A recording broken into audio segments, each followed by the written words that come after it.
સીતારામ, જય માતાજી, જય મા મહાદેવ। કેમ છો બધા મજામાં? જોવા છે તારીખ 3 છે ને પોરબંદરમાં 2 દિવસ ત્યાં પાછું વરસાદી વાતાવરણ થઈ ગયું। જો અત્યારે વરસાદ ચાલુ થઈ ગયો, રાતે આવ્યો તો, સવારે આવ્યો તો, અત્યારે લગભગ વાગ્યા 11 થી 11:30 વાગ્યા પાછો પોરબંદરમાં જો વરસાદ ચાલુ થઈ ગયો। જો જોઈ શકો વરસાદના છાંટા પાછા ચાલુ થઈ ગયા। અત્યારે તો પવન નથી, કાલે તો પવન એ બહુ જ હતો। આપણે આફ્રિકાની જેમ હવે શિયાળો, ઉનાળો અને ચોમાસું બધી ઋતુ મિક્સમાં આવી ગઈ।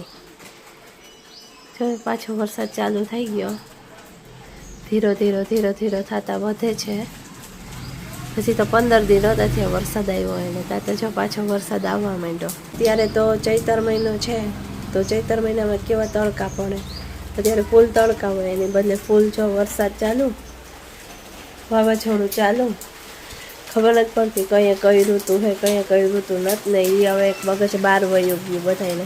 જો ધીરે ધીરે કરતા વરસાદ હોય, જો વરસાદનું પ્રમાણ વધવા માંડ્યું।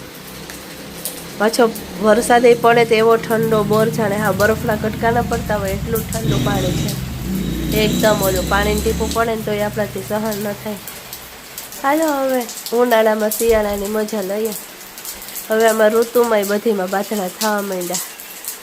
શિયાળો કે જાવું નથી, ઉનાળો કે હું આવું ને વરસાદ કે હું વચમાં મારું કામ કરી લઉં।